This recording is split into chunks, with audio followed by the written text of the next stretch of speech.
colleagues. My name is Abdulrahman Shuaibu. I represent Mubi North, Mubi South, and Maiha Federal Constituency. I'm from Adamawa State. Mr. Speaker, since we don't know what the report has talked about, I think we contribute based on what we know. I think this motion has brought issues that the Committee on Works that needs to sit down and look at this thing, because it affects not only Lagos, Ibadan, and Second Niger Bridge, all the roads across the country. The resources are very limited. You will see that a road contract will be awarded for 24 billion, and a provision of 500 million will be made in the budget. Do we want it to be the road to be completed in 40 years?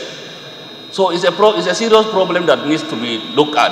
I think they need to look at those roads that are viable, those roads that can be concession, let them be concession.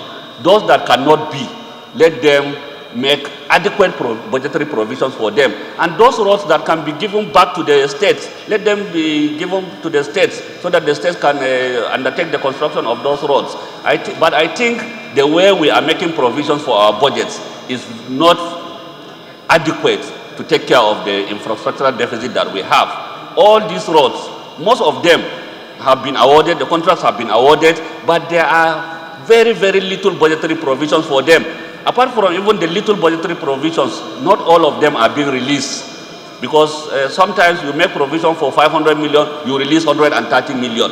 So how do you want the contractor to work? How do you want the work to go on? So we need, the committee has an opportunity through this motion now to look at this thing holistically, so that they will separate this thing into the different segments. Those that can be concession, let them be concession. Those that government can undertake, let the government make adequate budgetary provisions for them. Those that can be handed over to the states, let them be handed over to the states. I think that if roads are handed over to the states, there will even be competition, because if you don't repair your roads, that means it will affect the business of your state.